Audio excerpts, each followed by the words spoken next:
Officers are still working the perimeter and the fringe. Observers inside the H-Star are looking around in a 10-block radius, looking for anything that conceivably could pose a threat to this area.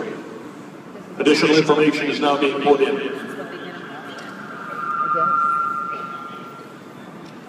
The LAPD Emergency Command Center is up and operating at this point. Information from this scene, from the helicopters, is being relayed not only there, but to the Joint Regional Intelligence Center, JRIC.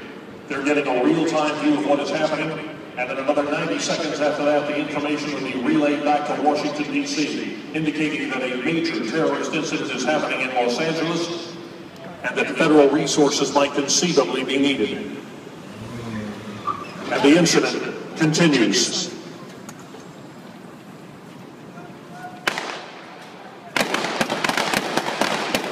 Stage 3, what is now a major terrorist incident, is underway. 2 suspects with M16 opened fire on officers in the 2 patrol cars. 1 officer is down and wounded. The others are taking cover as the car and aircraft comes under withering automatic weapons fire.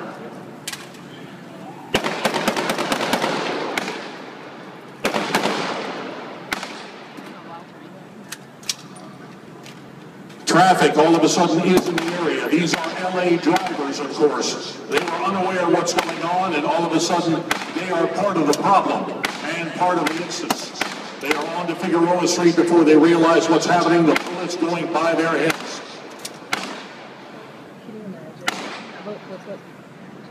Regular traffic. And all of a sudden they realize it, they stop, and they take cover. Metro SWAT units from a mile away are now arriving in the area.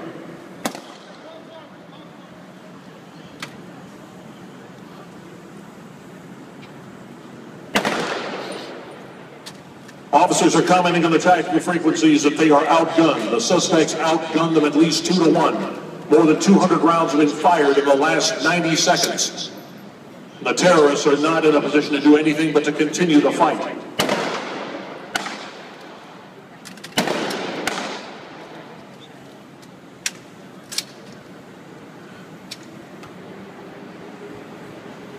From roughly a mile away at LAPD Metropolitan Division, the Bear now moves in a 14-ton armored vehicle rolling into position. It'll be deploying 8 SWAT team members who begin firing and taking cover within seconds after the doors open. What the hell was that?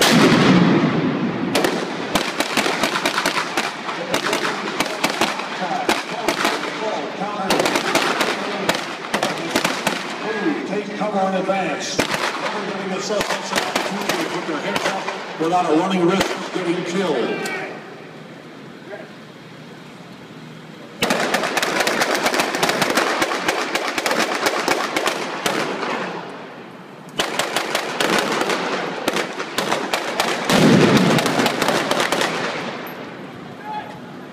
What are is that tear gas? No idea. They're distraction. We're event planners, but we don't plan stuff like this. Next time. Next one. Both suspects are dead, but there's another problem. You just heard the call sign, Avalanche, yelled out for the team members. It's a warning. Live explosives or IEDs are in the area. They are deploying back to the Bear, which will withstand fragmentation from any bombs that go off.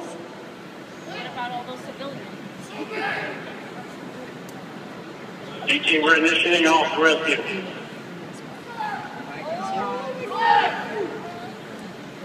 Officers are wounded at 4th and Figueroa. Emergency medical evacuation is needed now. Paramedics in what is called a medcat, a medevac version of the Bear, moved in with armed officers to cover the paramedics. They're going to be looking for that wounded officer, and they're going to be providing security all the way around as the paramedics move and get that person out of here.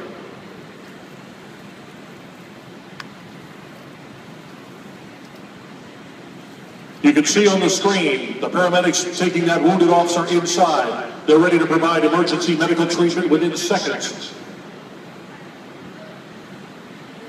Officers are clear. They're moving up, mounting on the medcat, which will then leave. In addition to the mid-cap, the 2 other cars will move out of the area, a 3-vehicle convoy. One of the cars in point position, followed by the mid-cap. Then we have a 3rd car which will follow and take up a rear cover. Time to the hospital, 5 minutes. In the meantime, the bomb squad has moved in. The Andros robot now showing you and the bomb technicians real-life images of what is happening in the hot zone, including what the 2 dead terrorists may be carrying on their body. Andros, a 5th-generation robotic EOD and surveillance unit, costs about $350,000.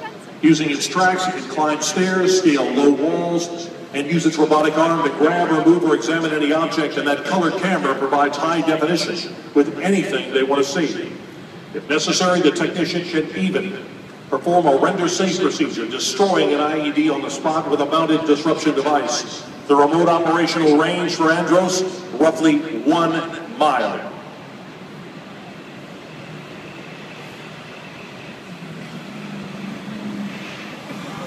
Bomb squad here.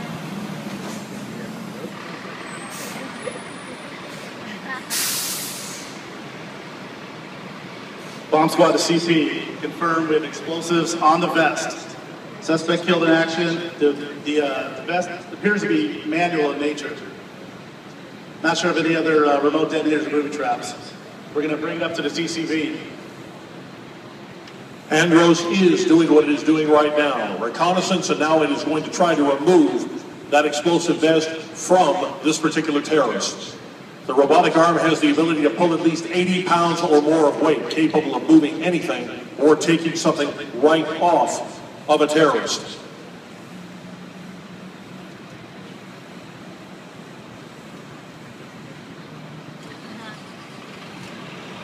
The TCV is also in position, ready to assist Andros when he takes off that explosive vest. Now, is there somebody operating that robot from a... Yes, from a remote location. Where is that remote location? You know what? I'm not sure. I don't think it's there. You can look at the detail that is being provided by Andros of the body itself. Next to it, so they can see what's going on. Sure. This is key. Picking it up and moving it. Okay. In prior instances where you didn't have a robot, you'd have to send a bomb technician down to do that. You can replace a robot. You cannot replace a bomb technician. Therefore, robotics are the safe way to do this as best as possible.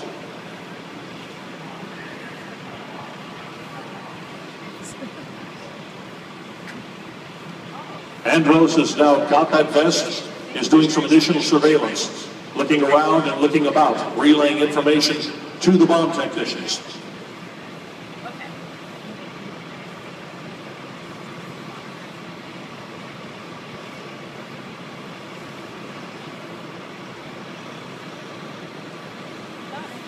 Yay, Andros. Your bomb vest in hand, and cameras are also showing what is there. Take a good look. We have a much bigger problem beyond the 2 dead terrorist suspects on the ground, or even that explosive vest. Bomb squad to CP, we got visual confirmation of a 55-gallon drum in the back of the vehicle. Looks like some type of remote detonation system is attached. We recommend bringing it back out. We don't recommend taking it apart by now. We're going to bring it back out and handle this. The bomb squad total containment vehicle is now in the area, ready to move. Andros is moving toward it now. Capable of safely transporting explosives or even allowing for detonation or render-safe procedures on site, the TCV is worth every penny of the $650,000 that it costs. It can withstand internal pressures generated by a detonation of 15 pounds of C4, Russian-made PDD-5A, Semtex, or similar hexagen or RDX compounds.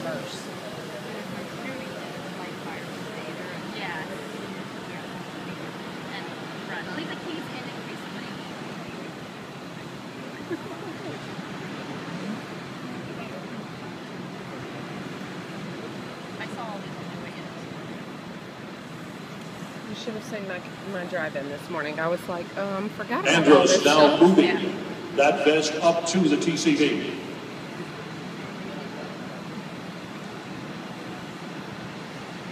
Other equipment being brought in to deal with the situation now before them. A truck bomb. Standing by is what is called the Batcat. When you have to deal with something that's so big, there's only one thing you do. You bring the biggest gun you can to the fight. In this case, Batcat, Bomb Assessment Tactical Counter-Assault Tool. It's a one-of-a-kind robot. It took the LAPD 18 months to design it from the ground up. At a cost of $900,000, this 40,000-pound vehicle provides a flexible response to a car bomb.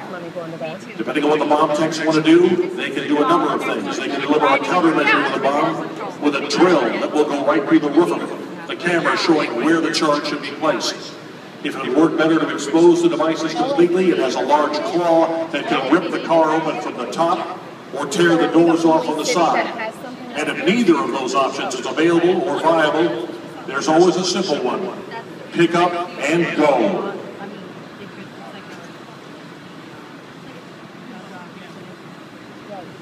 But is that not something we could have rebuilt and sold to other? So they need to pay more. They need to make money, right?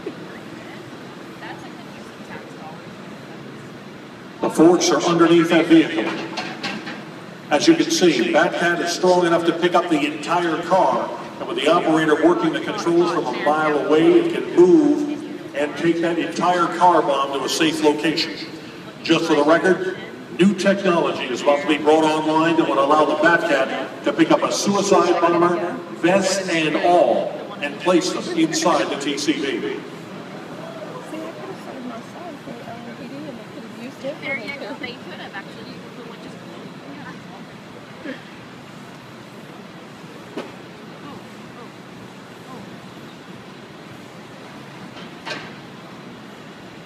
So Andros determined that the bomb in the truck was non-manual detonated, or it's live.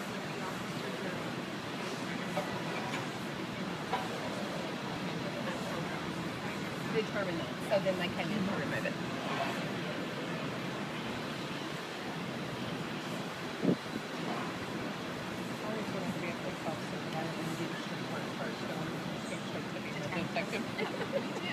Very much alike. I think if I pulled somebody over and they looked scary, I'd be like, you know, have a good day. Yeah. At this point, 6 dead terrorists, 1 police officer wounded, a city riveted, looking at what is going on in real time in a terrorist incident in downtown LA, because it isn't just police who are responding. Look to your north. On the 4th Street Bridge, news media, live pictures going out around the world, and you also have not 1 but 3 different helicopters that are at 1,500 feet. The media is present and watching what is going on.